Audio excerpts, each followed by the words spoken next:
the 20th century Seoul. The buildings were illuminated by a bright light. Suddenly, a burning tower appeared out of nowhere. An explosion was heard in space. The first cataclysm occurred. Monsters emerged from the open gates, bared their fangs. The world plunged into chaos. A man cut the body of a monster with a sword. People appeared who could resist evil. The stars burned in the sky. The unions of hunters formed the system. And when everyone breathed a sigh of relief, the second cataclysm occurred. Dragons flew over the burning city. A war began between the divine world and the demon world. Leaving behind piles of dead bodies, the king of Pandemonium, Daimas, led hordes of demons and attacked the earth. Divine creatures appeared to oppose them, and the planet, shrouded in ominous energy, turned into a battlefield. A guy broke forward. The end of this brutal war was put by someone who did not belong to either the fearless divine people or the cruel demonic. A bright light illuminated the dragon as the boy struck it. The savior of humanity was surrounded by light particles. Even among Minchio, he had incredible strength, thanks to which he managed to destroy the demon king and put an end to the war. The statue of the hero stood in the building after his victory. A peaceful time came which has lasted for almost 30 years. The face of the savior expressed peace. People walked around the Seoul National Museum of Art. Someone said that today was that day. Minchio stood by a huge monument. Minchio scratched the back of his head and thought about how he did not want to do the group assignment. The boy rolled his eyes in displeasure and decided that only a professor from the university did not understand how useless these assignments are, especially on a day off. A woman led 2 laughing children. The boy smiled and assumed that all these people came today for an excursion. The boy put his hands on his hips and said that he wanted to be like the hero. Minchio concluded that nothing had changed. 20 years ago, a bright light illuminated the statue of the hero. A child with shining eyes said that the savior of mankind must have been a giant. His friend asked if that was possible. A halo shone around the head of Minchio. He was the one who protected people with his unimaginable strength, and who was able to end the war. Holding a loudspeaker, the tour guide explained that the hunter died after defeating the demon king, and that this statue was erected so that they would not forget the hero who sacrificed himself for the sake of peace. The boy looked at the savior of mankind with determination and thought that he wanted to be as strong as him. His ear twitched when someone asked if he could become a hunter. The excited children who wanted to be like the hero surrounded their teacher. The man smiled and hesitated. The map showed a peninsula. It turned out that becoming an official hunter was very difficult. But the children were too young to realize that for them it was almost impossible. Minchio took out his phone and remembered how it shocked his young soul. Minchio looked at the time and realized that the meeting time was approaching. The guys called out to his friend and ran up to him. The guy looked at his exhausted classmates and said that he was about to cross them out for being late. There was a sign with a description of the exhibition nearby. Someone whispered that their friend was known in the faculty for his strictness. Walking right behind him, the guys discussed his severity since one time their classmate even cried because of him. The young man smirked and asked them to stop talking about it since he could hear everything. The museum was too crowded even on a weekday because the hero's sword was recently exhibited there. Minchio looked away. Standing in front of the painting with the hunter, Minchio thought about how much time had passed since his death and remembered that he, for the sake of saving the world, did not spare himself and plunged the sword into the very heart of the demon king. There was a bright flash. Today was the first day that his sword was put on display for everyone to see. The tour guide pointed to the entrance and invited visitors into a separate room. Holding the papers in his hands, Minchio decided that this was definitely enough for a report. The guy looked up and shuddered. In the center of the room stood a monument illuminated by a bright light. On the pillow lay the divine sword Caliph. Suddenly, the blade flew into the air. The young man squinted and assumed that he was just imagining it. Suddenly, his eyes widened. The sword, shrouded in blue energy, hung in the air right above him. Minchio frowned and decided that this was some kind of event or performance. At the same moment, the blade pierced his chest. Blood spurted from Minchio's mouth. The hero's face appeared in the darkness. The savior of humanity was clutching the hilt of the sword. Minchio grinned and called it an excellent strike. The hunter's cloak was stained with blood. The boy felt as if his lips were moving on their own. Daimas inside him smiled and was surprised that he had come across such an outstanding warrior and such a disgusting dimension. His eyes lit up. Daimas praised the enemy's martial art and said that he wanted to hear his name. A cataclysm raged behind the demon king. The young man realized that he was the leader of Pandemonium. Minchio swung his sword. The hero pushed off the ground. He dashed forward and thrust the sword even deeper into the enemy's body. The monster looked down and asked if the enemy refused to talk to him. The savior of humanity frowned sternly. The monster narrowed its eyes and said that they would meet again. Minchio fell through the void and felt as if his head was about to explode. A bright light burst from his eyes and turned into sparkling lightning. Suddenly, Minchio opened his eyes. Frightened friends leaned over him. Minchio grabbed his head and realized that he had lost consciousness. Minchio asked if he was okay. The guy looked at his hand. The guy suggested calling an ambulance. The young man pointed to the monument and asked if that sword hadn't just risen and pierced him. Calith beamed. Minchio explained that his friend was just looking at the exhibit and suddenly lost consciousness. Minchio opened his mouth in surprise because he couldn't believe that it was a dream because everything was so real. The world began to double in his eyes. Minchio remembered how strange images appeared in his head from just looking at the blade. A flashed in space. 23 years ago, the Demon King, the lord of one of the 4 dimensions, came to Earth to destroy the world. A sly smile showed on Daimas's face. The moon was circling the planet. The guy was sitting on the floor in the museum. The boy wiped his face with his hand. He put it to his chest and remembered that in his past life, he was called the King of Pandemonium. His friends smiled happily and suggested that they celebrate their excellent work with fried chicken since they managed to get the highest score. Minchio, who looked very exhausted, praised them. The guys asked if he was okay. The girls suggested that he go to the hospital. Minchio waved his hand and said that he just needed to think about something. A boy came out from around the corner and asked if he didn't want to celebrate the end of the exams. He widened his eyes in surprise and decided that something terrible had happened since his friend refused to drink. As Minchio walked down the street, he thought about how he didn't feel like celebrating anything because of the terrible mess in his head. The guy closed his eyes and wondered how a person like him could be the reincarnation of the Demon King. Daimas sat on his throne. Many people were injured or killed during his visit to Earth, and the boy lived his whole life hating him. As a child, the boy raised his fist and promised to become a hero who could pierce the vile Demon King with a sword. His image froze in his memory. Minchio realized that these words were spoken by the former Lord of Pandemonium himself. Minchio put his hand to his head and wondered why he needed these memories if he had no new abilities or the ability to return to his old body.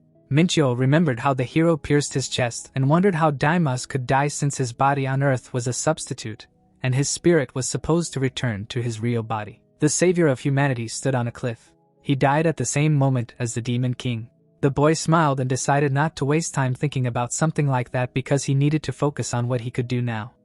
The young man looked ahead and decided that the gap between him and Daimas starts with mana, since beings that belong to a higher level dimension can feel mana easier than walking or breathing, and there are almost no people who can do this. The bright sun was shining above him. Minchio took a deep breath and focused his consciousness. Minchio closed his eyes and felt mana. Now he just had to remember how to use it. Suddenly notifications began to flash around him. The system entered the Ashik Chronicles and began to awaken. Minchio smiled in surprise, not believing that it was so easy. The sun's rays illuminated the trees. The guy sat down on the bench and thought about the mess in his head from the mere thought that he was the Demon King in his past life.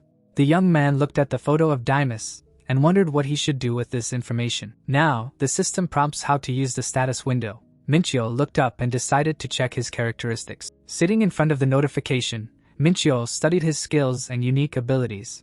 The window said that thanks to karma, he has the ability to change the laws of this world, defeating monsters and gaining points. Suddenly, Minchio shuddered and remembered that the higher and lower dimensions are divided by the amount of karma.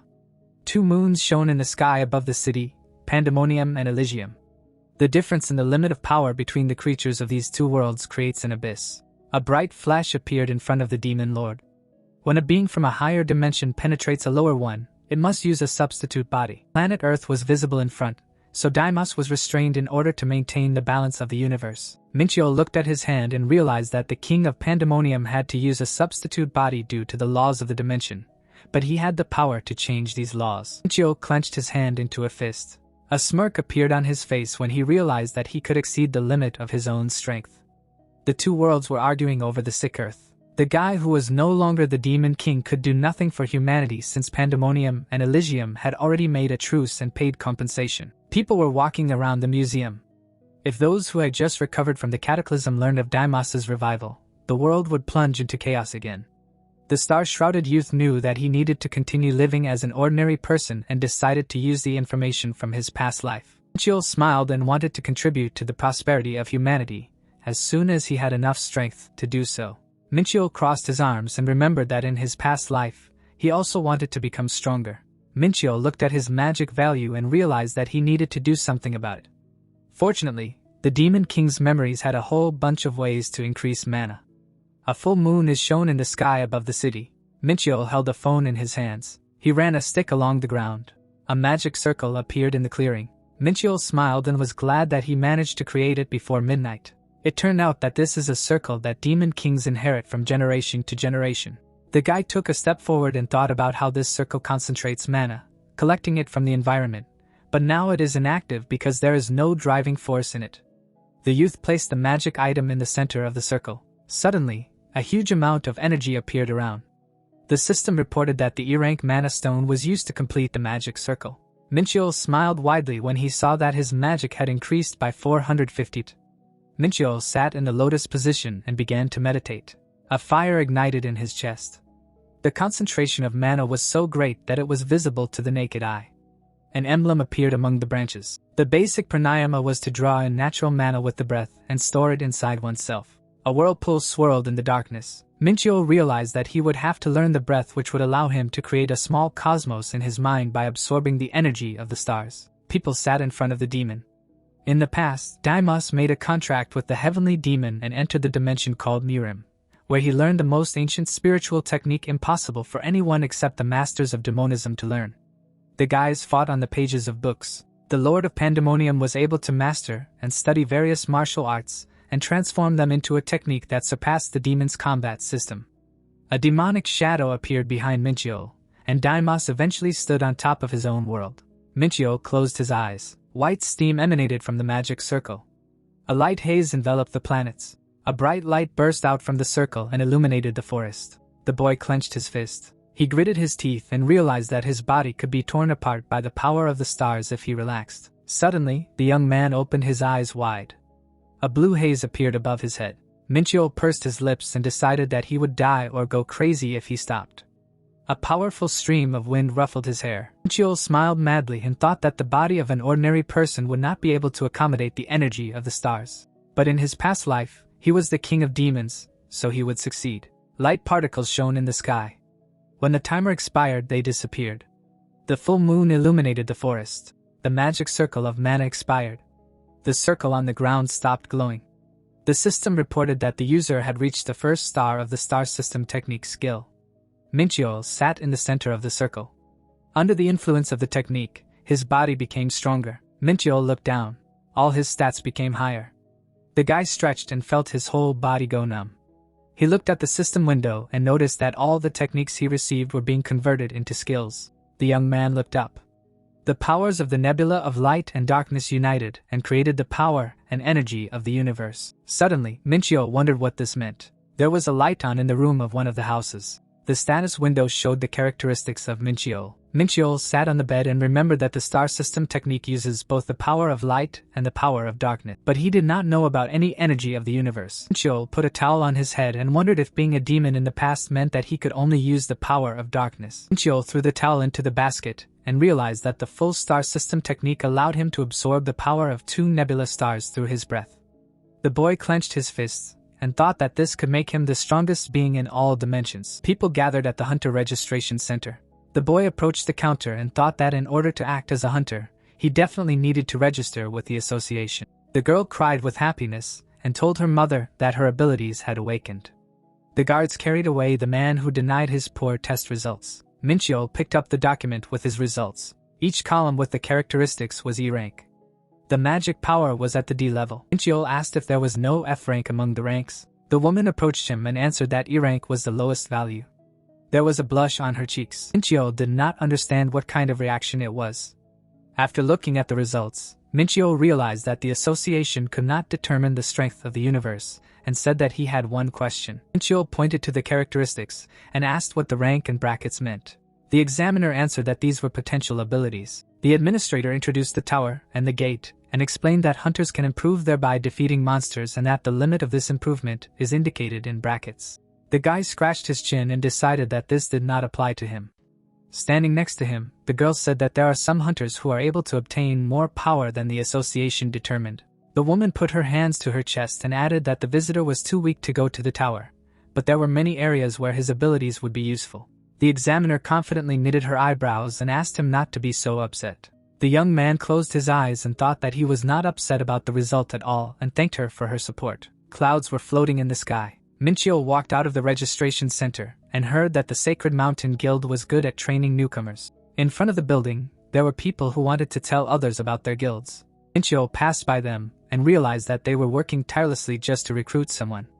The man showed him a piece of paper. Suddenly, he put it down and turned away. Minchio assumed that they already knew what rank he was and decided that it would be even better if he was considered weak. Minchio scratched the top of his head and realized that no guild would want to take him. Suddenly, a new message came to his phone. Information about the hunter license exam appeared on the screen. At the bottom, it said where and when they would be waiting for him. Minchio looked at the phone screen tensely. The boy smiled when he read that there were 10 days left until the exam. The young man walked further down the road and thought that he would have to wait with the upgrade. A hunter's license appeared against a background of bright particles which can be obtained after the exam. Monsters surrounded Minchio. A random test was selected during the exam, during which combat and survival skills were tested. The monster pressed Minchio to the ground. With his characteristics, he was the main candidate for failure. The blue sky hung above the trees. Minchio went for a run and decided that in order to pass the exam, he should first improve his physical condition.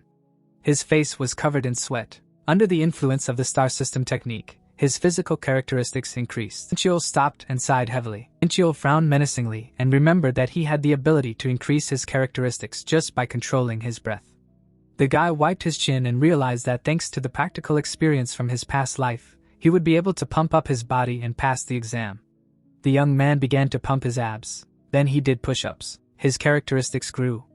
At night, Minchio went up to the roof and began to meditate to increase the level of the star system technique.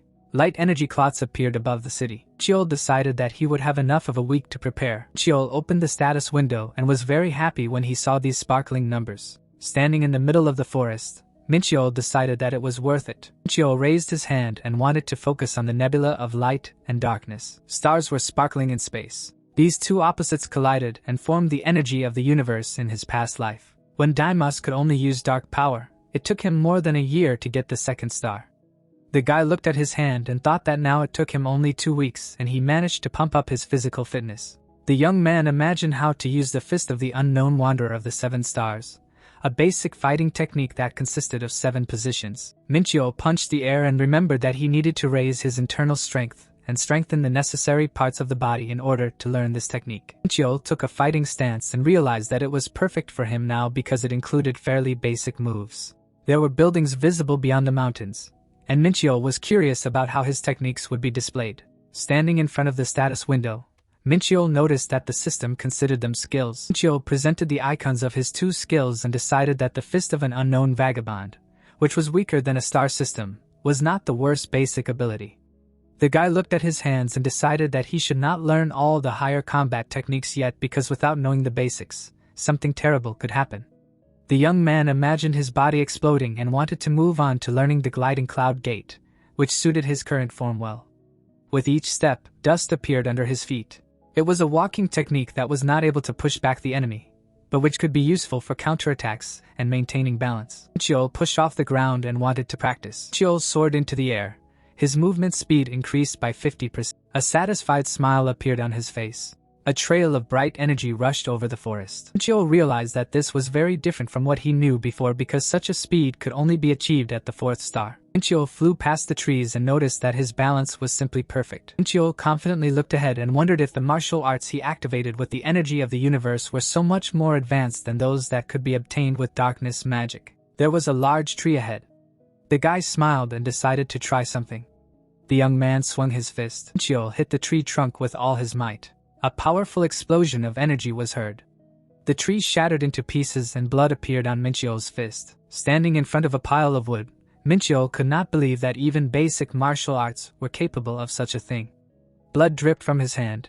Minchio realized that he could easily reach the same heights as in his past life. Minchio looked at his hand and decided that he could no longer attack with his bare hands so that his body would not be damaged. A registration card appeared, confirmed by the Hunters' Union.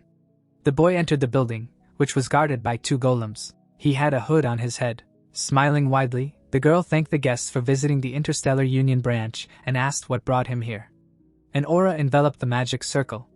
The union of merchants and warriors from different galaxies was one of the 3 strongest military forces that covered all dimensions. Energy curled into a ball. The trade union sold powers and items to anyone regardless of dimension and species, and their influence was so high that there was not a single species that would never use their services. Members of the organization stood under divine and demonic creatures. They covered themselves with a neutral position in order to make huge profits. The young man put his hands in his pockets and said that he needed to meet the head of the department. The woman asked what it was about. Smiling, Mitchell said the code R and decided that this would be enough to call the head of the department. The consultant asked him to wait a little. The man ran forward out of breath. The guys looked at him and assumed that a large deal was in the works. His friend asked what was going on there. The administrator covered her mouth with her hands, putting a handkerchief to his cheek. Ma then apologized for the rudeness since VIPs very rarely come to their department, and asked if the visitor would like to use the warehouse in the dimensions. Minchio raised one eyebrow in surprise. His eyes lit up and he saw the dwarf status window. Minchio followed him and thought about how he was considered young by the standards of his race despite being 311 years old. Ma then frowned. Minchio was surprised that he managed to get such a high position and assumed that he must have outstanding abilities. The guys entered the void. A tall gate to a dimensional warehouse appeared in front of them. Usually, it took a huge amount of time and money to transact between dimensions. But thanks to the warehouse, this process was greatly simplified. Minchio extended his hand and thought about how high-tech was used here at a high price. So, in order to use it, it was necessary to confirm the identity of the VIP or the leader of the Interstellar Union. The boy pushed the door and remembered that there were 24 VIPs in total whose identities were kept a closely guarded secret so that even the Union members would not be able to find out his true identity. A giant magic circle appeared on the gate when the system asked for the magic imprint of the code.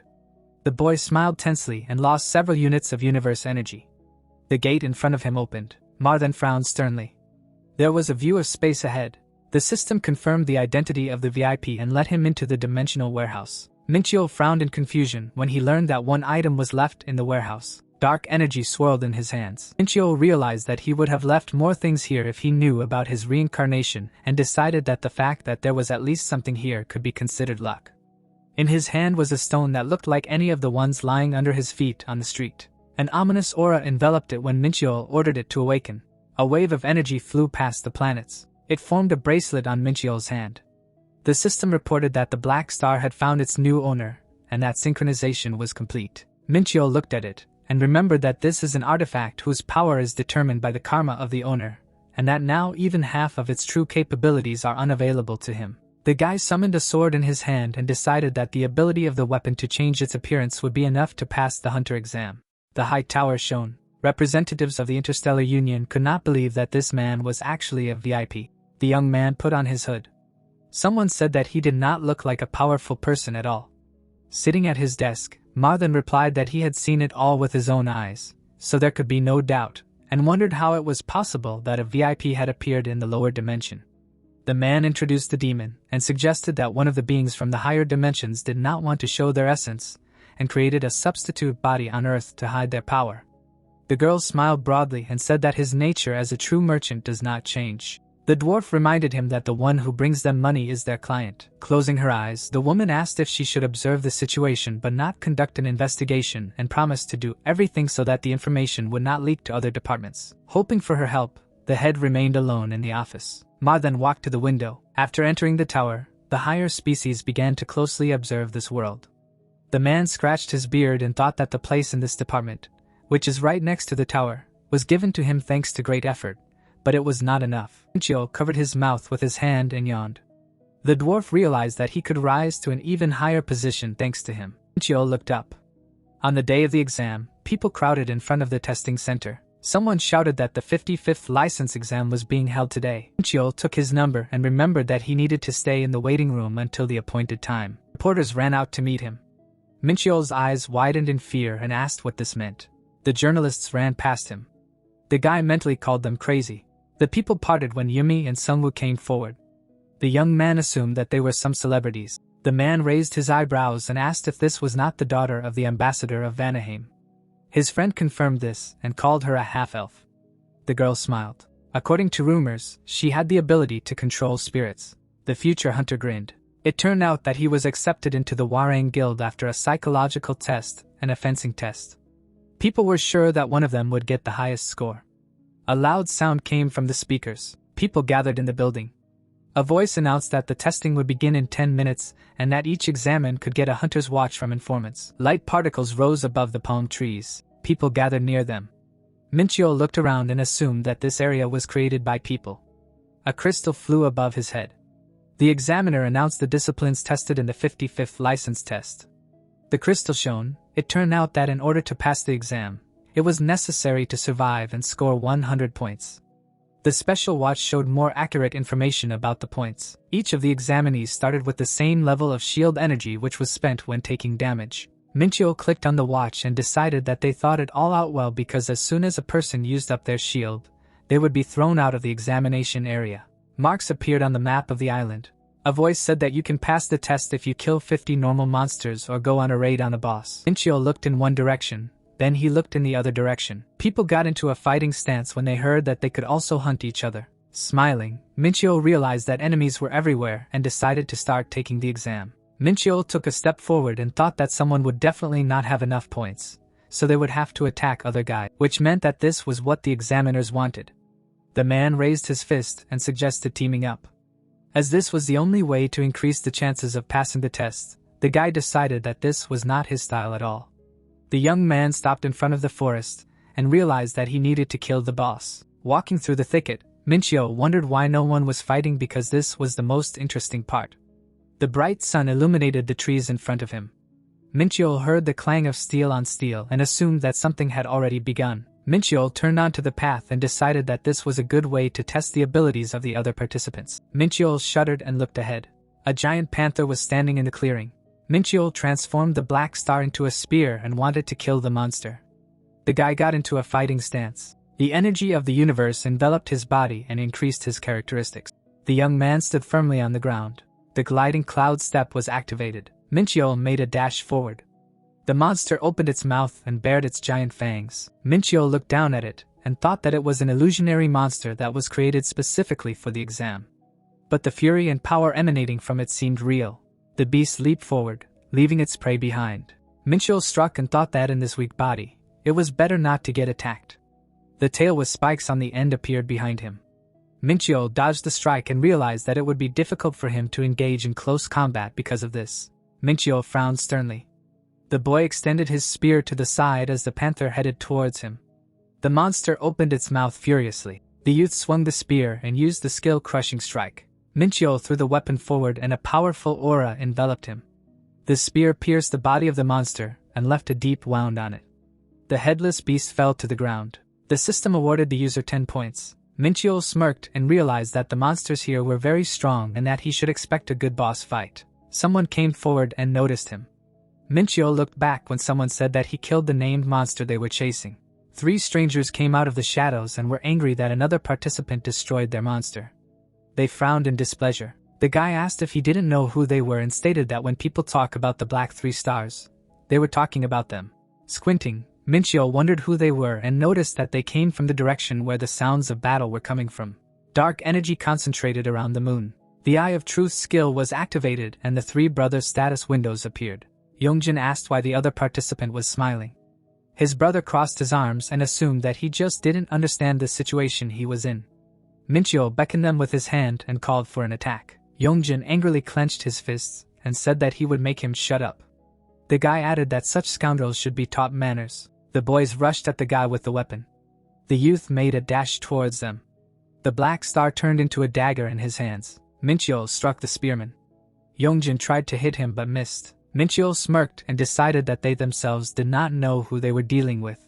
Yongjin opened his mouth in fear and screamed when he was attacked. Yongsu watched him from the side. Yongsu decided that their brother would not be able to use magic when his comrades were so close. The spear flew into the air. Its owner called for the enemy to leave their youngest. Minchio jumped back to avoid being hit. Yongjin raised his hand and used magic. A fireball flew forward. Minchio looked at him in amazement as he approached. A smile appeared on his face. The boy transformed the black star into a long sword. He cut the air with the blade of the 5 tigers and cut the fireball. The brothers looked at him in shock. The young man jumped on the spear which was stuck in the ground. Minchyo kicked off with his foot. Minchyo appeared above Yongjin's head.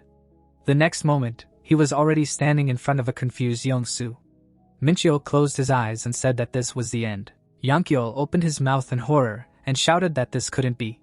The system awarded 13 points for defeating one of the brothers. Minchyo looked at his watch and concluded that these guys had earned a lot of points. The brothers looked at each other and realized that everything was too serious. Minchyo smiled widely and assumed that they also had a lot of points to take. A demon appeared behind him.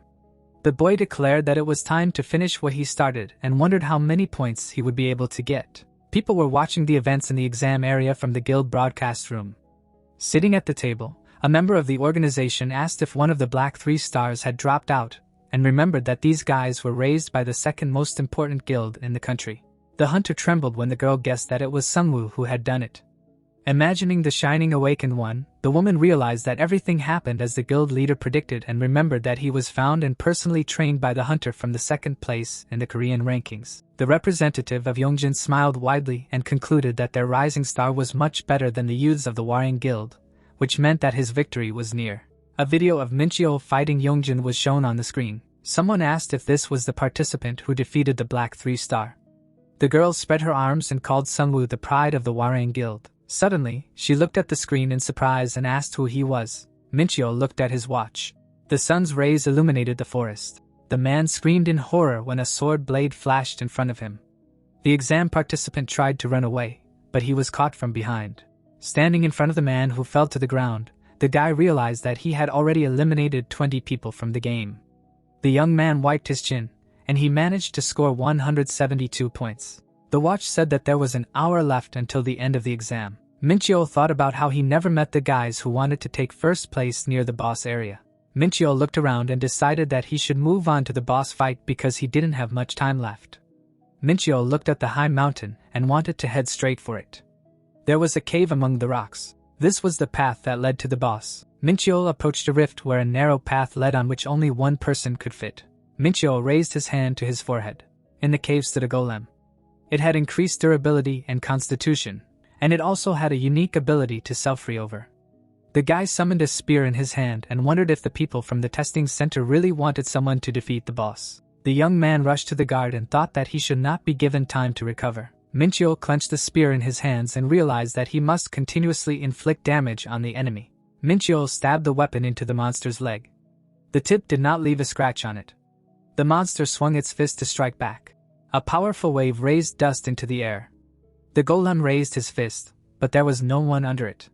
The system told him that the boss was preparing for a new attack. Minchyo grinned and asked if he would really be told about his every move and thought that now he would have the opportunity to fight properly. Minchyo swung his spear and decided that there was no point in using the blade of the 5 tigers for now. Minchyo swung his axe, concluding that this was the best option, and used the mountain slicing technique. The guy dealt a crushing blow to the enemy. A crack appeared on the monster's shoulder. The monster counterattacked, but the young man managed to dodge it.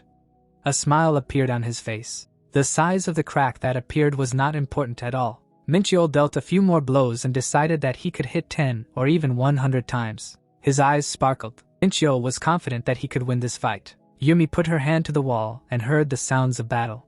The girl entered the cave where Minchyo was fighting. The woman raised her hand and noticed that she had been identified. Minchyo looked back and was indignant at her appearance as victory was already very close. Minchyo jumped back as the golem struck again.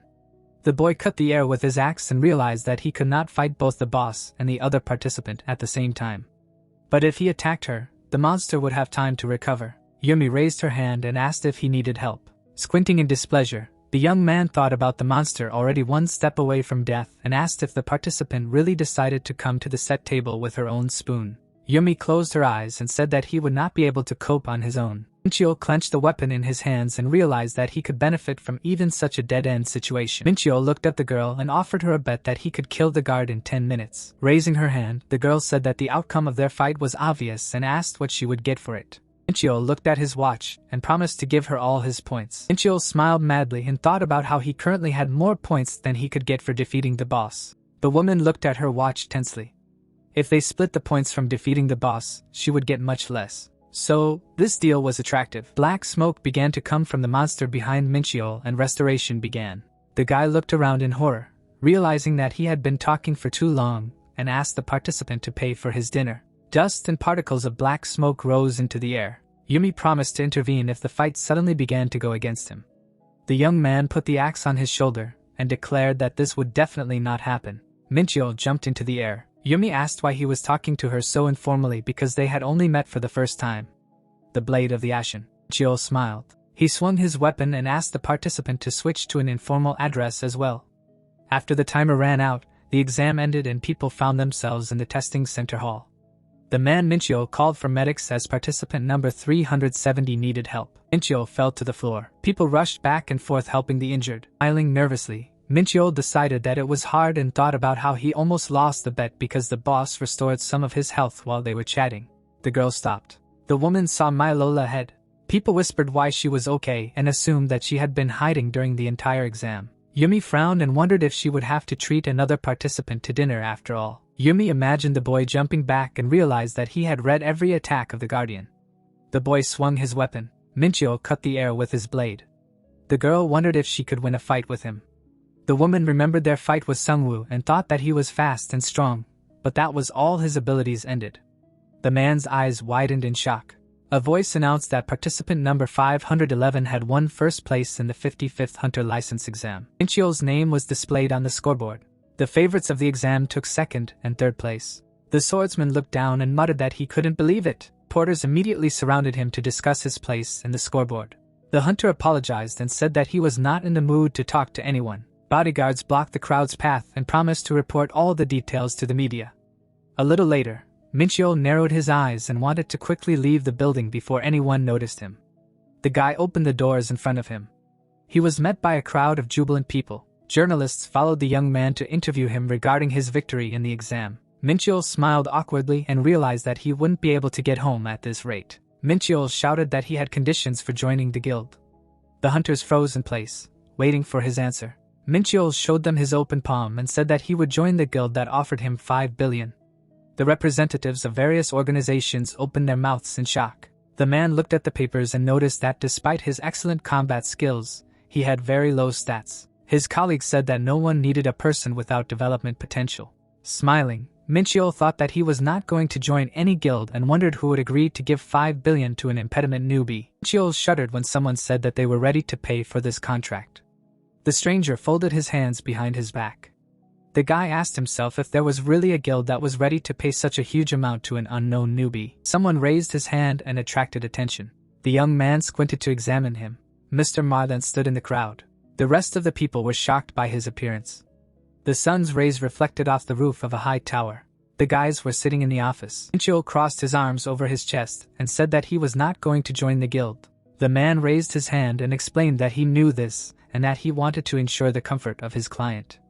The dwarf put the tablet on the table and said that he wanted to register him in the Interstellar Union as a free mercenary. Ma then presented the scales and the terms of the contract and offered to work on equal terms, promising that the Union would not interfere with the mercenaries' activities. Squinting, Minchio decided that the terms of the contract looked good and said that he did not remember the Interstellar Union doing charity work.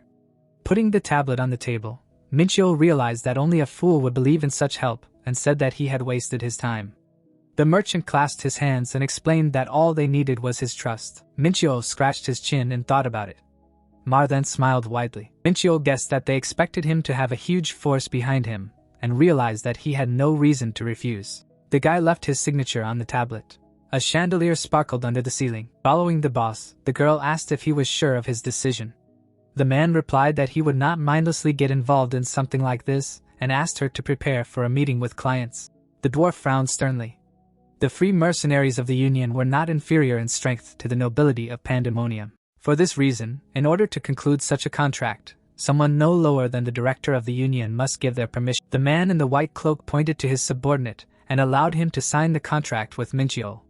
The branch manager raised his eyebrows in surprise and thought that it was a bit too easy. The Union leader asked him to support Minchio with all his might and keep it a secret from outsiders. The crystal ball fell to the floor as the merchant thanked his boss. Frowning, Ma then wondered what just happened and was surprised that the director reacted so calmly to this VIP. The man saw the video of Minchio swinging his spear and noticed that he did not make any unnecessary movements. Minchio punched his opponent in the chest. Nox clasped his hands and thought that this was very similar to his fight. There was a chain in front of Daimas. The dragon decided that this couldn't be because he was already dead. Someone knocked on the door. The guy woke up and opened his eyes wide. The young man was lying in his bed. Minchio picked up his phone and wondered why his alarm hadn't gone off. Minchio looked at the door when he heard that a representative of the Interstellar Union had come to see him. Minchio threw the phone on the bed. Minchio opened the door and asked why the beautiful lady who came to his den just called him.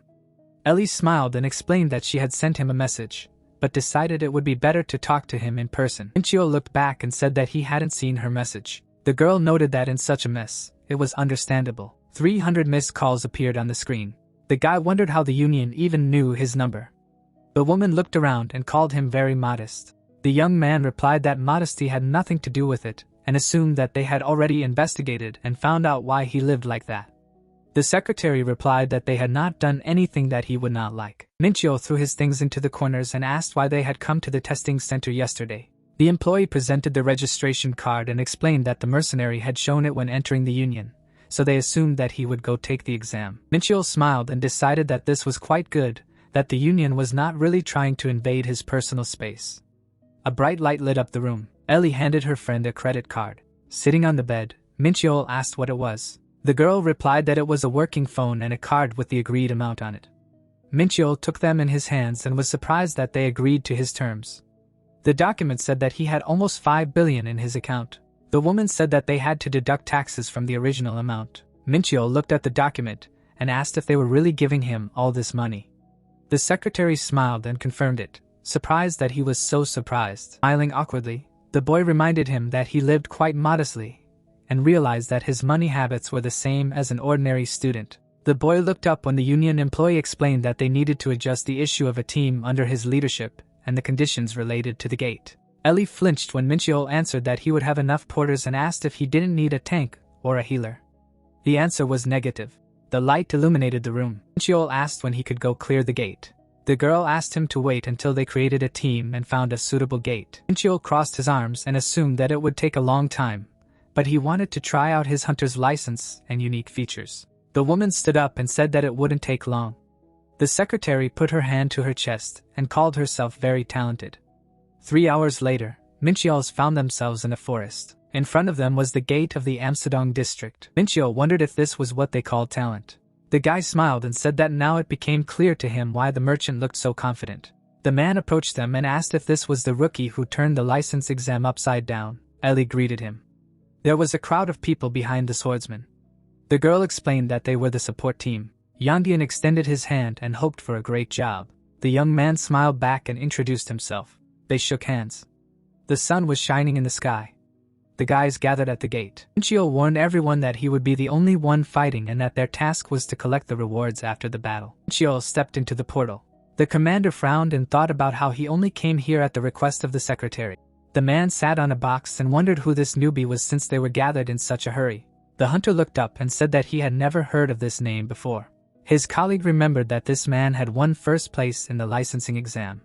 He crossed his arms and explained that the exam was just yesterday. Suddenly, the porters' faces turned gloomy when they realized that the newbie was going to clear the gate alone. But they themselves did not want to put their lives on the line. The spear tip pierced the boar's eye. Its body collapsed to the ground. Yandian's mouth opened in shock because he could not believe that the newbie had dealt with one of the most difficult D-rank monsters in just one strike. Minchio grinned and called out to the supporters. The boy clenched his fist and asked them to keep up as he would be a bit busy from now on. The goblin opened his mouth in horror as he was attacked. A sword blade flashed in front of the boar. The young man cut through the enemy's body and gained even more experience. A smile showed on his face. The system asked the user to open the status window and increase the characteristics. Behind Minchio lay the corpses of monsters. His level had finally increased. Minchio smiled broadly and said that he needed to rest a little. The porters were falling off their feet from the amount of work that fell on their shoulders. The man pointed at the dead monsters and said that the newcomer was very strong. Leaves were falling from the tree. Minchio opened the status window in front of him and saw the accumulated points. Minchio scratched his chin and realized that every time he increased his level, he was given free characteristic points with which he could increase the desired value. An increase in the strength and energy of the universe appeared on the system window. Minchio decided to increase them since this is the source of his power. The guy's eyes widened in surprise when he realized that in just 30 minutes of hunting, he managed to increase the energy of the universe by 10%. The young man grinned and thought that at this rate, he would be able to become the strongest in the world much faster. A fire started in the forest. The wise monkeys threw fireballs. Suddenly, a sword blade cut them into pieces. Minchio rushed forward, killing all the beasts in his path. The porter stood to the side and watched his fight. Squinting, Yandian said that their leader was completely obsessed with fighting and thought that he looked more like a warrior who had honed his skills to perfection in countless battles rather than an inexperienced newcomer. Minchio made another slashing blow. The commander could not believe that this was the ability of a man who had only recently become a hunter. Minchio jumped into the air to catch up with the escaped monkey. The tip of the spear pierced its head. Minchio dropped to one knee.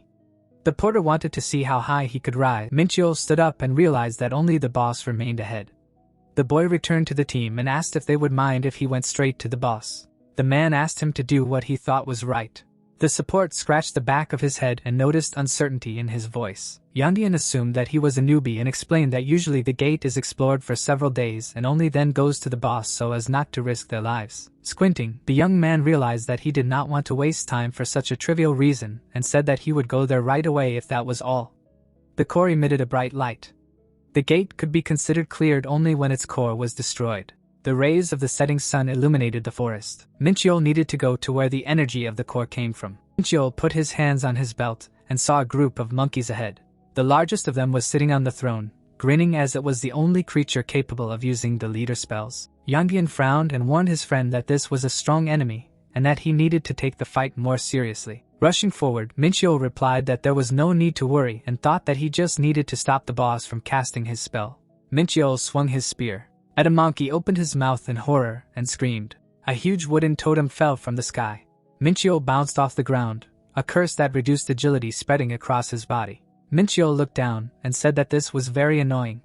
The boy cut the totem with the flower dagger technique. The monster looked at the broken idol in fear. The small monkeys ran towards the enemy. The boy cut off their heads and thought that they lost the moment they decided to attack someone who was stronger than them. Minchio and the leader stood opposite each other. Monkey bared his teeth in rage. The veins on his forehead bulged. The monster spread its paws and summoned a huge amount of energy with its cry. The man smiled nervously and said that he had much more power now. The porter shouted in horror that such an enemy could not be defeated alone. Minchio narrowed his eyes and wondered what they were muttering. The beast raised its clawed paw. Minchio raised the blade of 5 tigers and thought that he did not need anyone's help. With one blow, Minchio cut the boss in half. The shocked supporters surrounded Yandian. The full moon shone above the gate. The cleanup was complete. The team exited the portal. Ellie handed her friend a towel and a bottle and praised him for his excellent work. Minchio asked if she had really been waiting for them here all this time. The girl looked at the squad behind him and answered affirmatively. Minchio realized that he wanted to head to the next gate as soon as possible. The boy put a towel on his shoulders and said that he still had one thing to do before the next clearing and that the secretary should make a schedule for the gates for each day. Holding a bottle in her hands, the woman asked if he was sure about his decision since hunters usually cleared the gates once every 3 or 4 days due to fatigue. The young man replied that it did not matter. Showing her his torn clothes, Minchio asked his friend to find her a merchant who deals with equipment, and thought about how during the time of Daimas, his entire body was covered in demonic skin, thanks to which enemy attacks were imperceptible. The union employee pointed to the car and promised to set up a meeting, which would not take long. The golems let Minchio into the building and thanked him. Minchio smiled nervously and realized that he spent a whole 4 million on equipment. Mar then scratched his beard. Minchio could not even imagine that he would be the master. The dwarf clasped his hands and said that he would not disappoint his client until now. His way of doing business suited Minchio. But now his actions seemed suspicious. A bus was driving along the road. The guy decided to trust Mar then. Suddenly the driver's eyes widened in fear. The young man looked out the window and decided to practice on his way home. Suddenly, Minchio looked ahead. The bus brakes sharply and people almost fall. There was a serious accident at the intersection. Minchio opened his mouth in shock and asked what it was. A gate opened right in the middle of the street. Minchio opened the window and wondered how this could happen. A huge wolf slammed its paws on the car. The monster grinned and bared its teeth. The man's eyes widened in horror and screamed. Millions rushed to run away. Monsters came out of the gate and called them their food. People were running past the abandoned cars, trying to find out when the association would arrive. A little girl started crying and calling for her mother. She covered her eyes with her hands. The monster pointed a crossbow at her. The arrow flew straight at the child. Minchio lunged forward and asked why she was crying. Minchio grabbed the girl in his arms. Then the guy threw a spear straight at the wolf. Blood spurted out of the beast's mouth. Frowning, the young man said that he felt sorry to even use martial arts on him, and wished him a quick death. The monster fell to the ground and brought Minchio experience points. Minchio lowered the corners of his lips and noticed that due to the enemy's low level, he was given very few points. Suddenly, Minchio smiled when he learned that the energy of the universe was found in the body of the defeated enemy. A building nearby caught fire. The tank fought off the attacks of the monsters. The beast fired an arrow from a crossbow. The shells crashed into the steel shield. Mijin lowered her head and said that she was running out of mana. Minsa said that his shield was also running out of strength.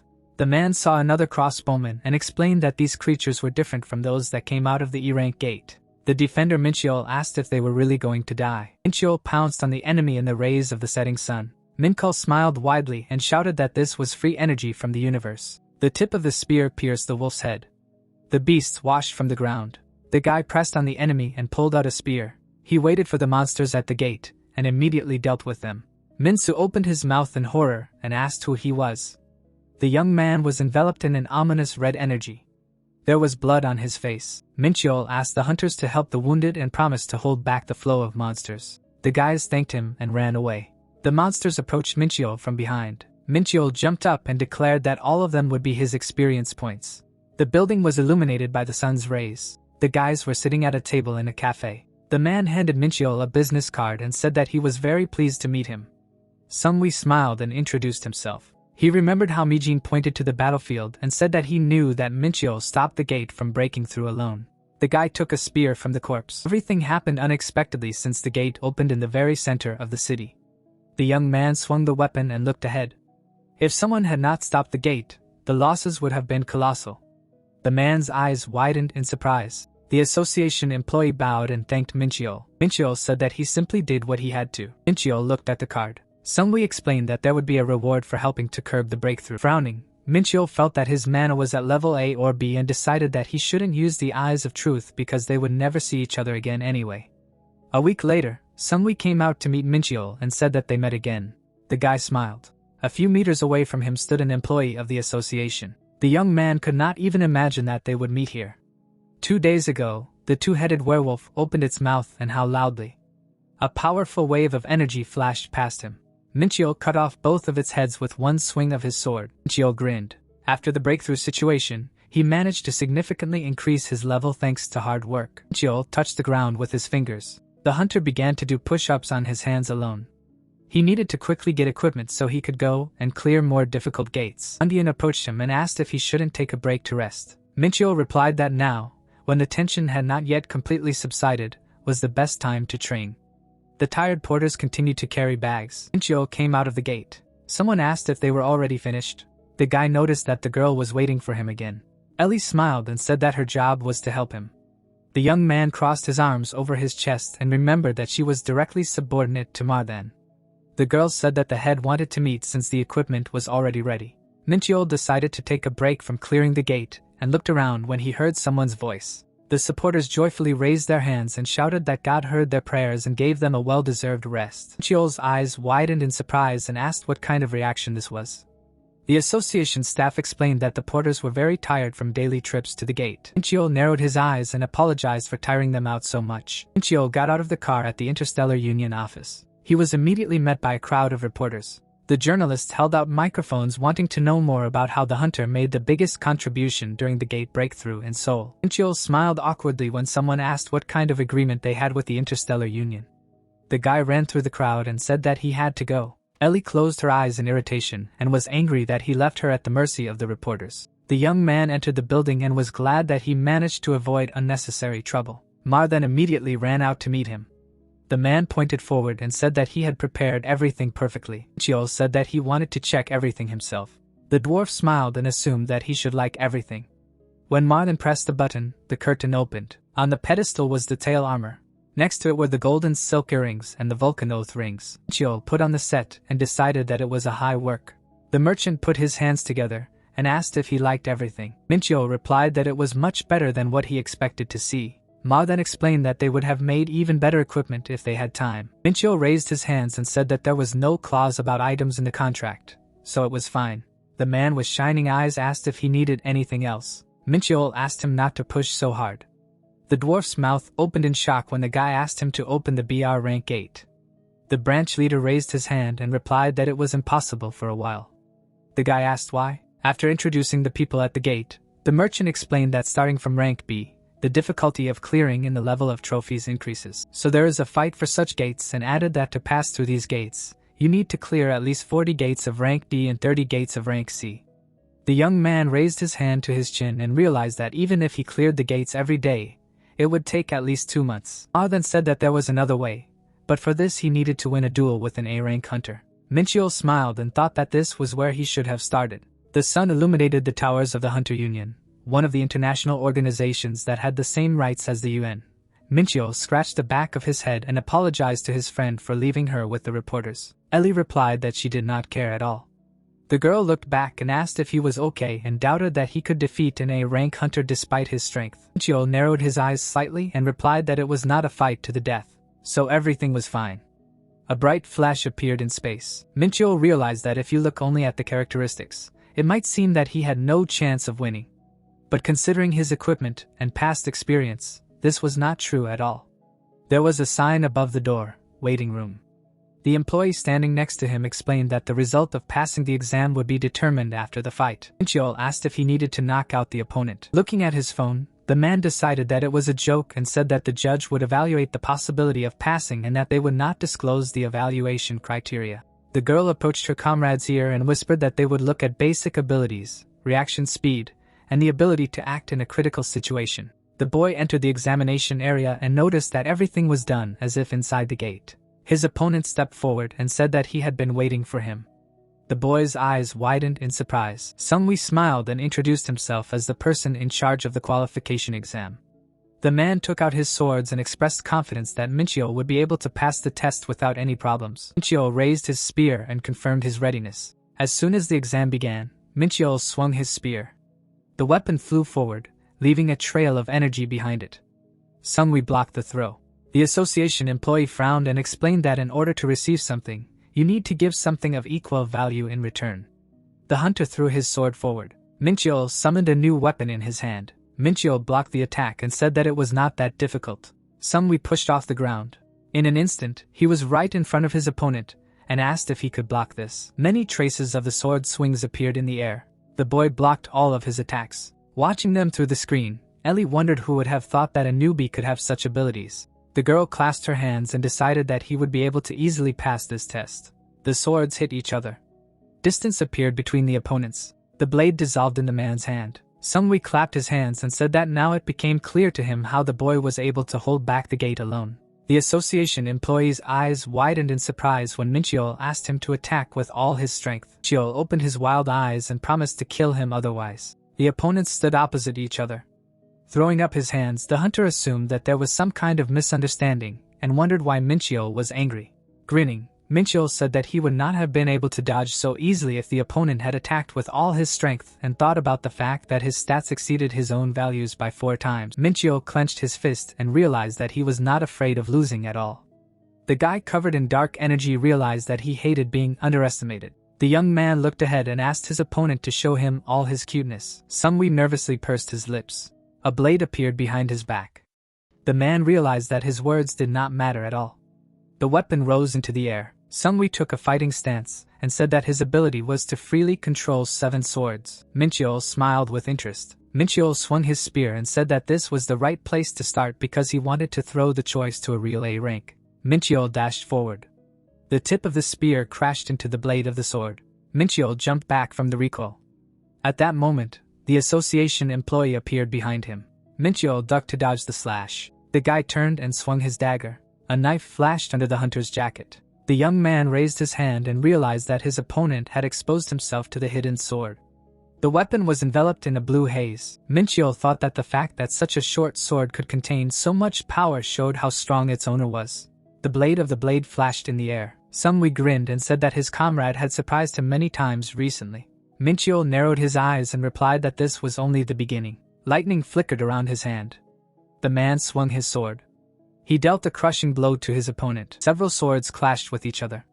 Minchio realized that his opponent had finally begun to take him seriously. The two heroes looked into each other's eyes, and Sumwei asked the newcomer to remain vigilant. One of the swords approached him from behind. Minchio smiled tensely. While holding back the enemy's attack, Minchio realized that he would not be able to dodge the flying blade. A powerful explosion rang out, throwing the boy back. His body crashed into the wall and destroyed it. However, the young managed to stay on his feet. A cloud of smoke and dust hit him from the eyes of the association employee. Minchio took a step forward when the hunter thought that they had already finished the fight. Sumwei's eyes widened in surprise and asked if he was okay after such a blow. Minchio spat out blood and wondered if the opponent could have intentionally caused the explosion to get out of this situation. Looking at Minchio, the man asked who he really was. Minchio wiped away the blood and realized that without the armor skill, his bones would have been broken by now. During the explosion, Minchio jumped back and activated his heavy armor. He realized that the difference between his stats and the enemy's was too great. The boy closed his eyes. The young man raised a sparkling sword in front of him. The system reported that the user had obtained a 7-star demonic sword. Minchio suddenly opened his eyes and looked forward. A red haze enveloped his body. Sumwei realized that he was in bad shape. Swords flew around him. The association employee apologized for not being able to use 100% of his power because he did not have all 7 swords. Minchio raised his weapon and said that the remaining ones would be quite enough. The hunter kicked off the ground. Sumwei cut the air with his blade and declared that he was at the peak of his abilities. Minchio got into a fighting stance and activated the first form of the demonic sword. Minchio delivered a powerful blow. The man's eyes widened in fear. He had to put all his swords in front of him to block such an attack. One of his blades cracked. At that moment, Sumwei's weapon broke. He looked away in horror. Minchio had a malicious grin on her face. The boy dealt a few more blows. Waves of energy approached the association employee. The broken swords hung in the air. The hunter narrowed his eyes and raised the remaining blades in front of him. There was a large distance between the opponents. The young man raised the demonic sword and remembered that he still had the energy of the universe. Suddenly, blood gushed out of his mouth. Minchio fell to his knees and spat it out. He leaned on the sword and lowered his head. The doors of the examination room opened. Ellie ran onto the field and asked if her friend was okay. Minchio confidently knitted his brows and declared his victory. The man smiled and said that he would have won if he had all 7 swords. Minchio covered his face with his hand and laughed. Watching them from the side, the girl asked what was going on here. Minchio looked up and asked what the test result was. Sumwei smiled widely and congratulated him on passing the exam. The sun was shining in the sky. Minchio went to the roof of the house to practice. 3 days have passed since the exam. The boy punched the air with his fist. Then he kicked. The boy looked at his hand and realized that he had recovered from most of the injuries he received during the exam. The subway station was closed. Minchio wanted to go to the B-rank gate that was there. Blue particles were shining around the portal. Someone asked if his friend would be okay. Ellie raised her index finger and said that he should have received treatment instead of going into the gate without even going through the examination. Minchio put on a warm jacket and said that it would be much more beneficial for him not to receive any treatment because the ancient heavenly art was transforming his body. During the meditation, Minchio became stronger due to the repeated injuries and recovery, and he wanted to return to the raid as soon as possible. On the other side of the portal were snowy mountains. The team members complained about the terrible cold. Yondian frowned and asked if their leader was really cold.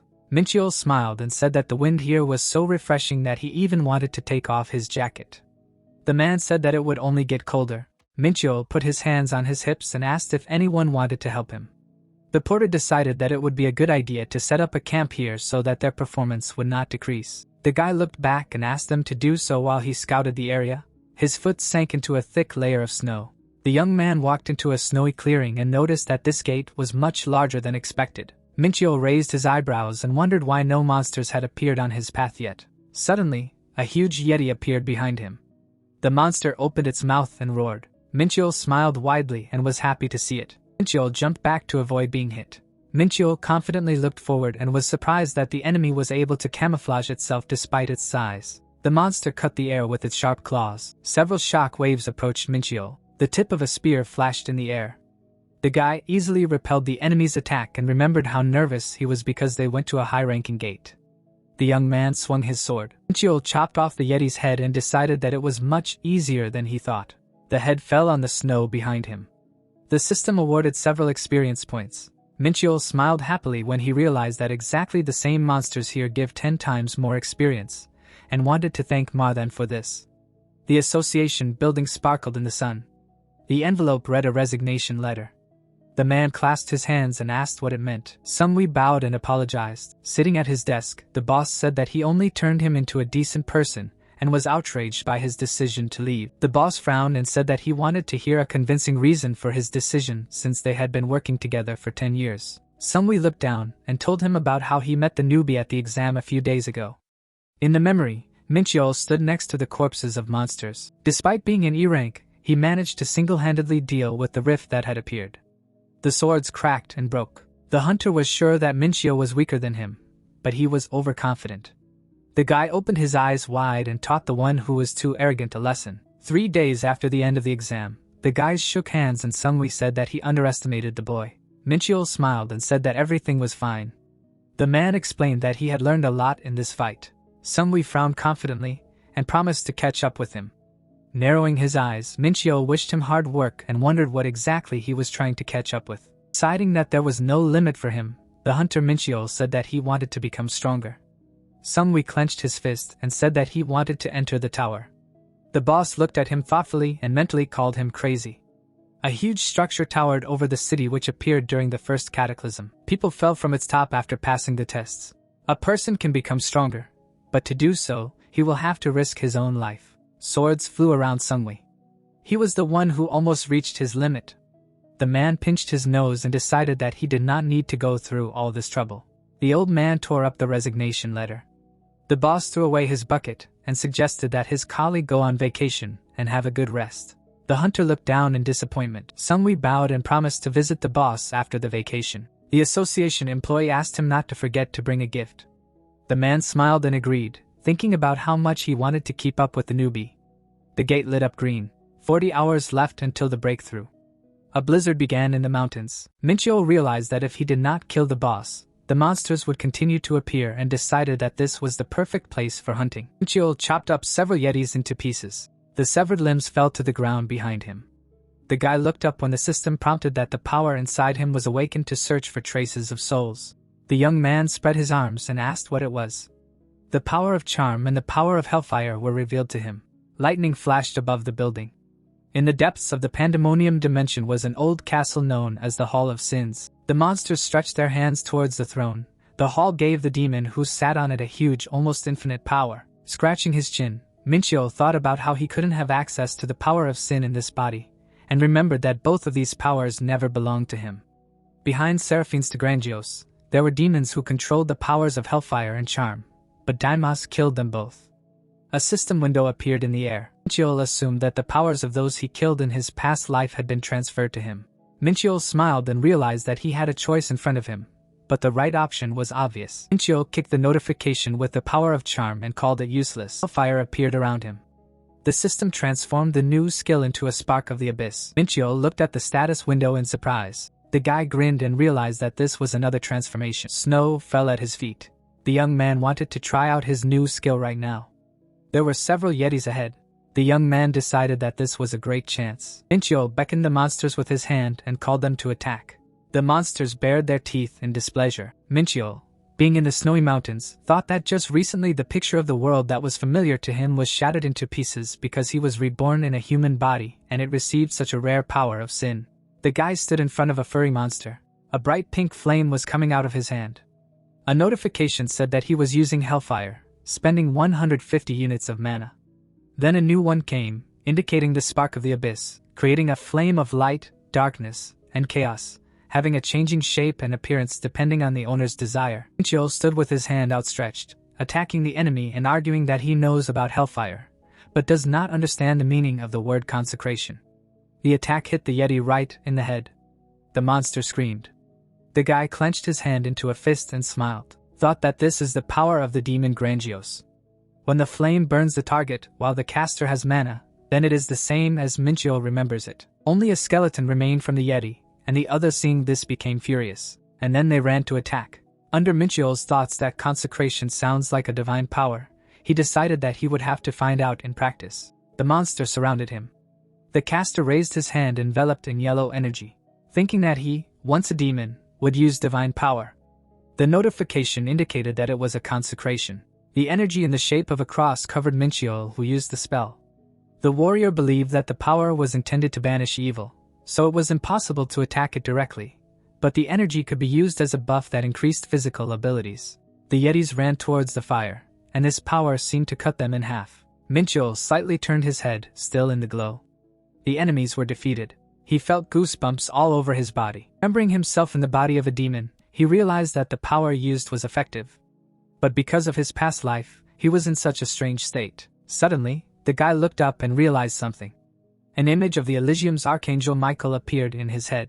Minchiel realized that these were his abilities and mentally called him a bastard. Minchiel's eyes widened as he realized that he had killed a divine creature in his past life, meaning he now gains the abilities of everyone he killed, regardless of race, and concluded that this was cheating.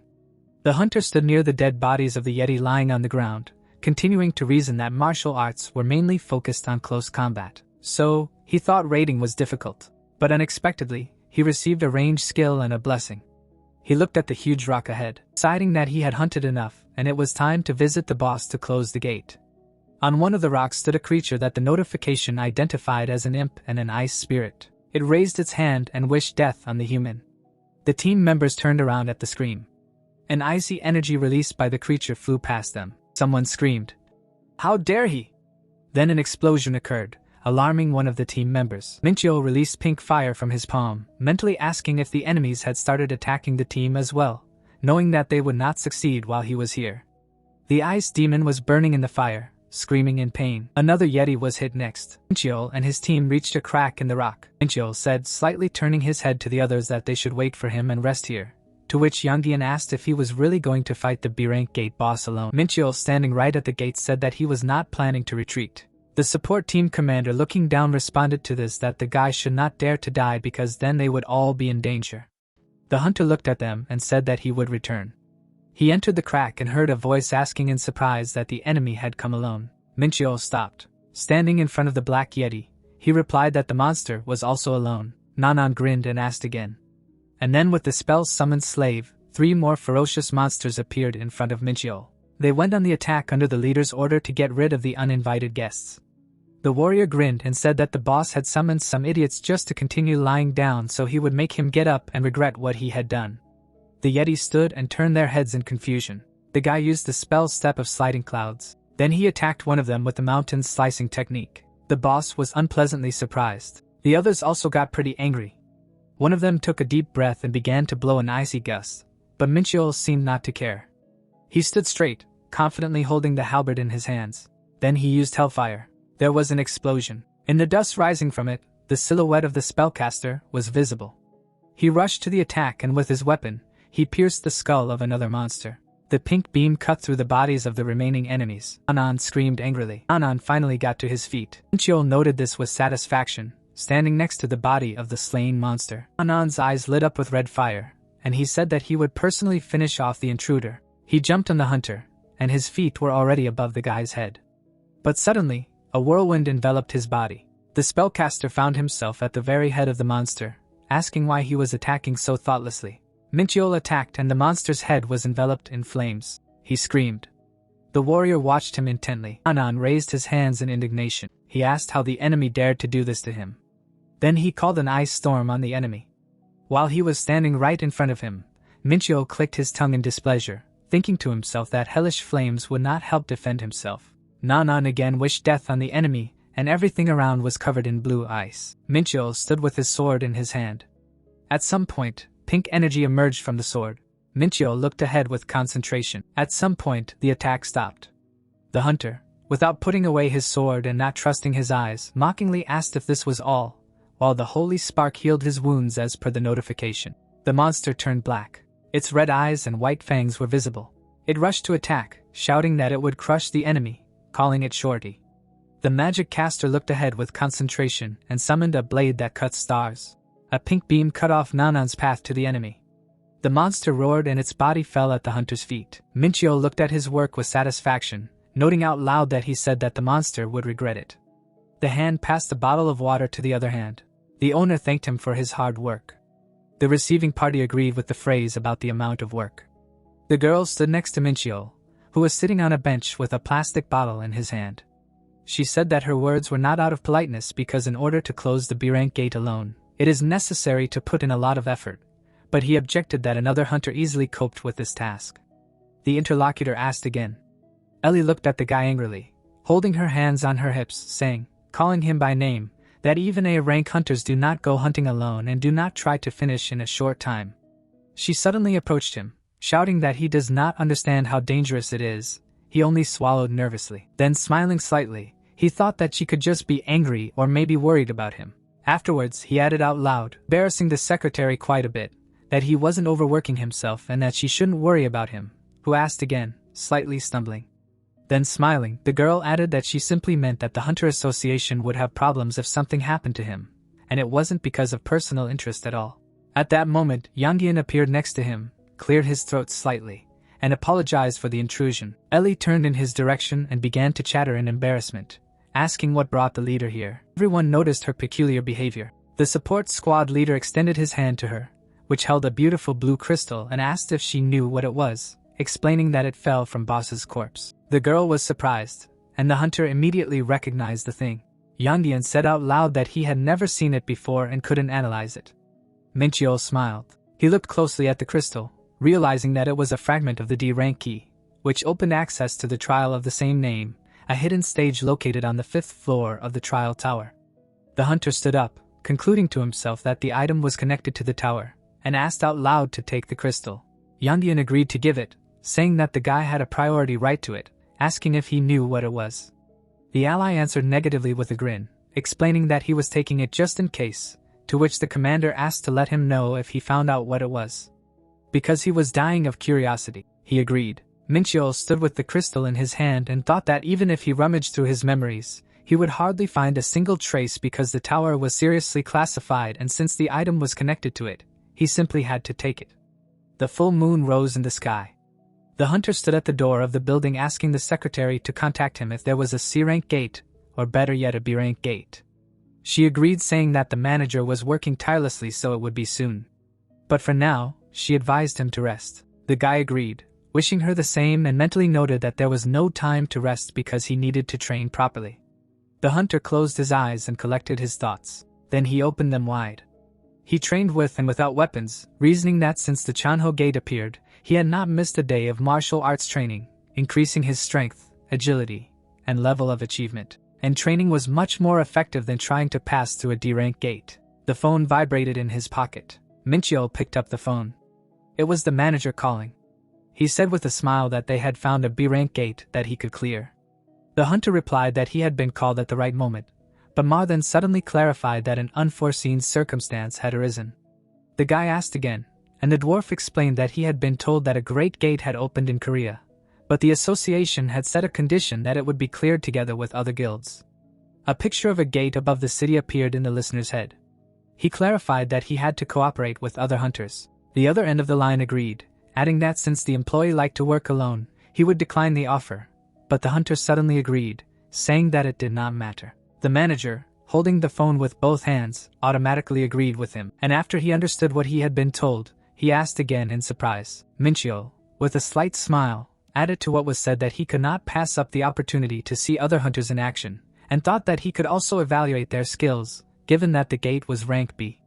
The dwarf explained that he did not rule out the possibility of holding a tournament, to which the interlocutor replied that he simply had to manage to destroy the boss before the others, noting to himself that until he showed them that he was the most skilled hunter, none of this mattered.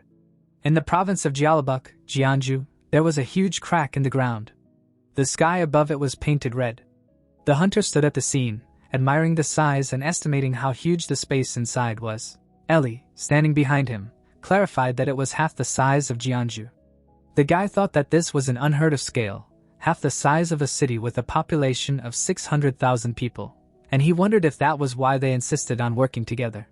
The secretary took out a tablet, explaining that 10 guilds had already accepted the association's request, and the number of monsters that would appear would be simply unbelievable. They walked along the path, and Minchiol said that the guilds that were dispersed earlier were now barely preventing a breakthrough from the gate, which meant that it was impossible to completely resolve the situation. Now, the girl agreed, adding that the government and the association seemed to want to close the gate as soon as possible.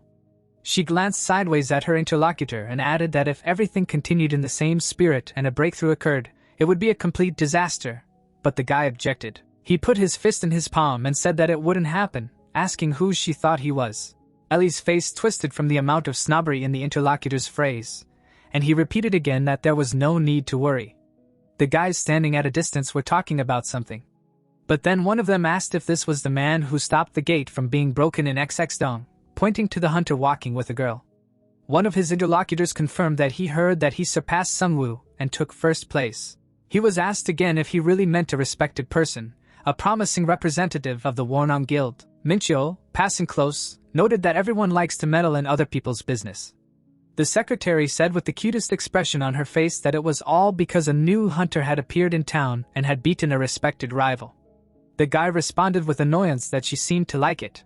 The girl continued her thought that he had no idea how much attention he was attracting. The interlocutor countered that he couldn't remember the last time he had done anything that attracted attention. Ellie asked him what he was talking about, listing his achievements, which included first place in the exam, preventing a gate breach, and attempting to clear it himself. She said that many guilds were watching him right now. Then she raised her index finger up, referring to the media articles about him, and the hunter his annoyance, saying that he hated it. But the interlocutor retorted that he shouldn't worry because his talented partner would do everything for him, to which Minchyo said that she was doing a great job and asked her to keep up the good work. Someone was watching the pair from afar. The guy stepped forward, slightly separating from his team. He asked if it was really Hunter Minchyo standing in front of him, making the guy wonder who it was. The redhead ran his hand through his hair, then was about to say his name, but Ellie interrupted him. The girl stood slightly covering the hunter, greeting him and introducing him as Youngsa from the Demon Guild and offering to talk. But then a strange outburst followed. The guy seemed to blossom.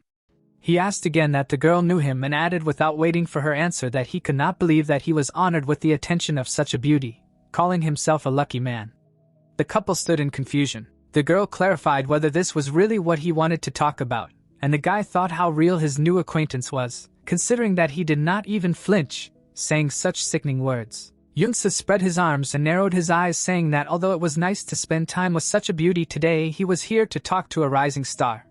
The secretary looked away, and Minchyo, putting his hand to his chin, reasoned that on any other day he would have sent this man away, but he was sure that he had met this misunderstanding somewhere before. His smells seemed familiar to him. The magic caster activated the eyes of truth and narrowed his eyes, repeating that he found the smell of his new acquaintance familiar to him. He took a few steps forward, extending his hand and introducing himself. Youngsu replied that the guy was the same as he was in the stories he had heard, and his confidence was suitable for the talent that was needed to ensure the future of this nation. The recipient of all this praise asked again, "Is this really all that can be said to him?" The new acquaintance shook the outstretched hand, smiling slightly. He said that he just came to greet him. To which the interlocutor used thought transference, spending one energy of the universe on it. He concluded out loud that it was boring. Without unclenching his hands, he realized and said out loud that in front of him was the demon Verde, noting that his human form was quite good.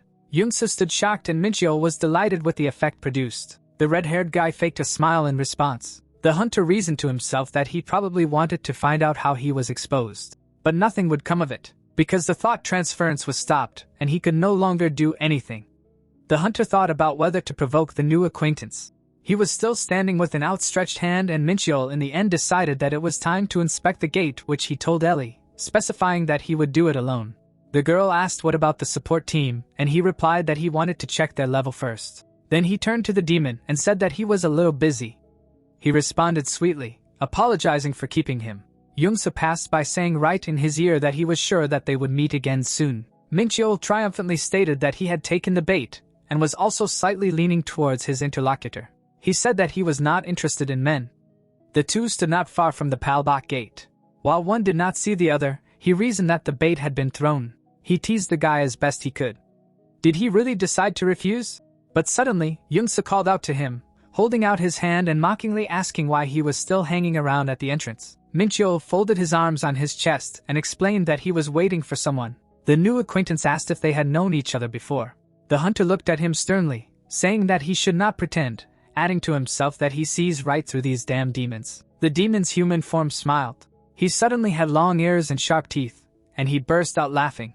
His eyes lit up with fire, and he said that he was afraid that he was found out, But he didn't think that people would be so stupid. Minchio looked him in the eyes confidently, asking if he was finished. He asked if the hunter didn't have any thoughts after seeing his power. The guy answered with a denial, although he was lying, and the image of the demon appeared in his head. It was Verde, a goblin 675 years old who can use up to 80% of his strength. Minchio wondered if he lasted even 10 minutes against this creature, noting the reason for the creature's carelessness, which was that he thought that in front of him was an ordinary person and he would definitely not lose to such an opponent. The demon raised his index finger up and said that he would give the enemy a chance if he told him how he had revealed his identity, and promised to be lenient. To which Minchio thought that he was familiar with this confidence since he himself was a demon in his past life, and it was time to use the enemy's arrogance against him. The guy put his hands on his hips asking if the demon really thought he was joking talking about his mercy. The demon asked him again in confusion, and then said that he only wanted to painlessly take his life with the power granted to him by the Supreme and sealed in his left hand. With these words, he raised his hand, showing a weak flame of energy in it, to which Minchio replied that he talks too much, asking him to be silent for a minute, concluding that since he is so talkative, it means he suffers from high school syndrome. A crack appeared on the demon's cheek. Verde became furious. The hunter smiled smugly, because he had been waiting for this moment, concluding to himself that it was the easiest thing in the world to deceive a demon. Red energy appeared around the two of them. The magic caster used Hellfire, spending 300 units of universe energy. The demon did not understand where the trembling came from. He wanted to ask out loud if this flame could be, but his opponent interrupted him, calling him a fool and asking if he had only just realized it. The black force stood behind him. The guy reasoned that demons have a basic instinct to recognize power. He took a step forward, continuing to think that Verde should have realized that the demon in front of him was of a higher level than him. Minchio took a few more steps towards his opponent who was sitting on the ground, saying that he was the one who created the era of flame, the father of all sparks and the symbol of destruction. Verde was unpleasantly surprised and scared. The hunter's eyes were burning with red flames, he said, turning to the young demon and stretching out his hand to him that the Lord of Flame responded to his call. He called him Lord Ifrit in horror. The demon turned to Minchio, who froze in surprise. Yumsa looked at Minchio with fear. The enemy bowed before the boy and introduced himself as Verde Zional of the demon race. He wanted to ask the Lord of Flame for an audience. Yumsa frowned and wondered where Lord Ifrit came from in such a distant dimension. He remembered the appearance of a powerful spirit whose essence was returned and whose search for power led to becoming a demon, the Lord of Flame, which is known for its ruthlessness. Minchio, standing in front of the kneeling demon, said that he committed a grave crime by not recognizing the Lord of Flame. He ordered to wash away his insolence with baptism of fire. Yunsa thought that it would be better if he immediately said that he simply wanted to finish him off with fire, but he was not going to let himself be killed so easily. The enemy clenched his hand into a fist and Minchio said that he was sorry to turn demons into coal. Yunsa was surprised, looked at the guy in front of him, and asked again. Minchio scratched his chin and said that he was sorry since the demon could use mana, but he still had to pay for his insolence. The enemy could not find anything to say. Minchio smiled, put his finger up, and said that since the reason for regret was too weighty, he would take back his words about the punishment in the form of baptism by fire if Yunsu became his servant. The guy looked at the Lord of Flame in surprise and asked again. Minchio, continuing to smile and scratch his chin, said that if he became his servant, he would atone for his sins, and his talent would not be wasted. Looking at Minchio's smile, the guild master Aster thought what a completely merciful offer this was, and how it got on his nerves. Minchio stretched out his hand and hellish flames appeared in it. System windows appeared notifying about flame support, a power created in the name of destruction. It is in continuous movement by itself, so maintaining it in a certain form requires extreme control and concentration. Minchio thought that this is exactly how it is because he is doing it. Someone else would not have succeeded. Minchio wondered why he chose such a difficult way instead of fighting. Although he could not defeat the demon with his physical characteristics, he imagined the gap between the demon and human races which cannot be overcome. The demon was still bowing in front of the human who thought that if he rejected his offer and attacked, then he would have to ask for help. But he had no reason to refuse to become an assistant of a high-ranking demon. Minchio smiled, waiting for the enemy to answer him because he had many questions. He prayed that the demon would bite the hook. Yungsu, kneeling, laughed, and Minchio thought that he didn't fall for it. The guild master jumped up, grabbed his head, and said that he knew that a powerful being like the Flame Lord would see the potential he had. The guy turned back into a human, covered his face, and said that he was the owner of a talent recognized by Lord Ifrit. He was afraid to imagine how exceptional he was. Minchyo was shocked and thought that the guy in front of him was a little crazy. And Youngsu continued to say that everyone refused to acknowledge him, envious of his greatness. But he knew that someone great like Minchyo would understand how special he was. The demon shyly pressed one hand to his chest and extended the other towards Minchyo and declared that he would become his servant, swore on his soul that he would serve him. Minchyo, looking at the guy who got down on one knee, did not find what to answer but thought whether it was worth it at all. The system notified about loyalty to Youngsu, who will carry out any order as long as it does not imply the extermination of his own kind. Looking around, Minchyo introduced himself as Minchyo as he was known in this world. The guild master stood in front of Minchyo, who was sitting on a bench. The demon understood everything, addressing Minchyo as a master, to which he demanded not to observe formalities. But Youngsu sincerely did not understand how he could not formally address the one who occupies the throne. Minchyo, looking at his surprised servant, said that literally just now, he had no problems with this.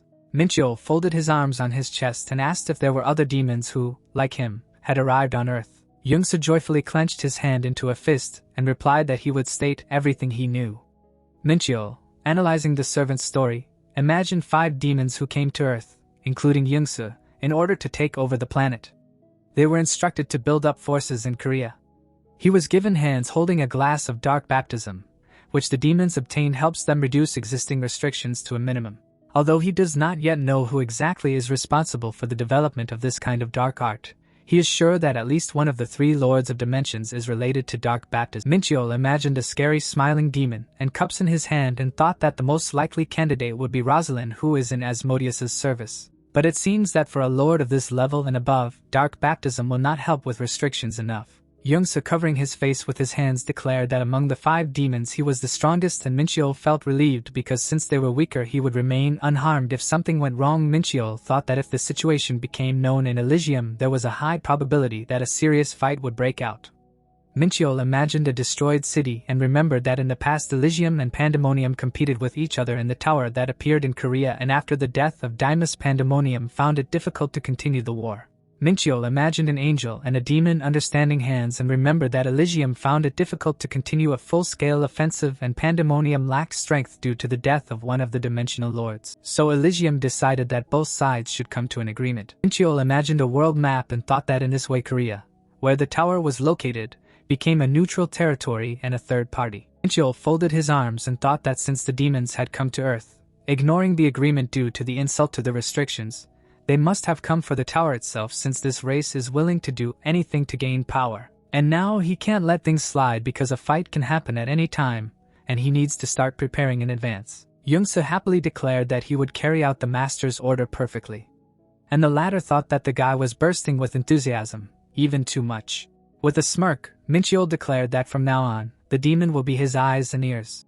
The guild master Aster was surprised that he yes the eyes and ears of Lord Ifrit, and Minchyo thought that if he could he would rather ask him about the situation in Pandemonium or the situation with the clan of battle demons, but he might become suspicious if he starts asking too many questions. Although he did not expect betrayal, if the demon remains sincerely loyal to him it will bring much more benefits. Was happy when he heard that Minchyo wanted to get a report on all the demon's intentions. While his newly minted servant was carrying out Rosalind's mission, the demon readily accepted the request and stated that for the sake of the great plan, he would do everything in his power.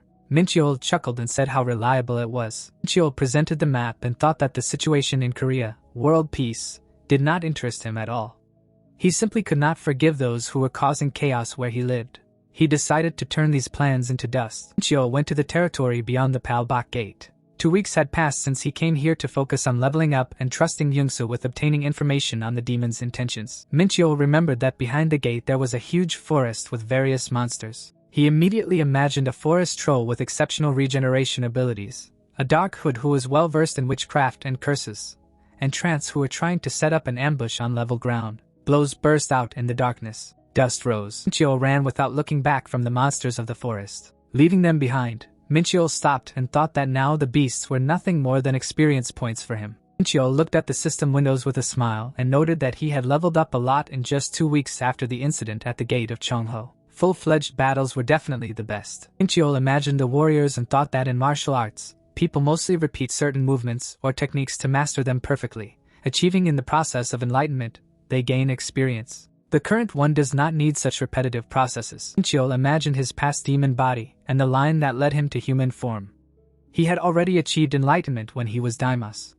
At this moment, his body needs full-fledged battles to learn the movement of martial arts and reveal the concepts embedded in them to understand how the muscles should move in a state of enlightenment. Once complete harmony is achieved, he can finally release the full power of his martial arts. A forest troll appeared behind Minchio. Immediately, the monster rushed to attack and Minchio sensed its approach. Having drawn his sword, Minchio noticed that the enemy was making a lot of noise. Minchio turned to the troll holding the 5 tiger blades in his hands.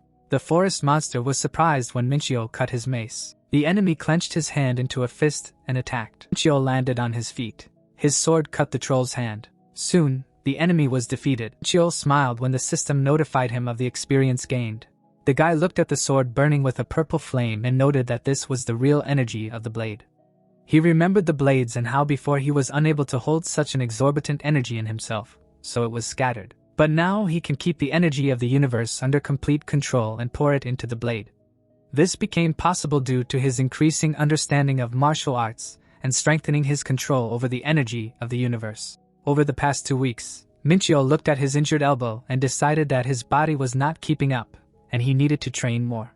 From now on, he should focus more not on the energy of the universe, but on increasing his physical endurance. By nightfall, the moon had risen in the sky. Minchio had arrived home. The guy turned around when someone called out to him, asking if he was Hunter Minchio. Minchio was surprised and asked who was in front of him. The guy extended his hand and introduced himself as the leader of the 3rd team of the Warang Guild, Eugene. He said he had come because he got a suggestion for him.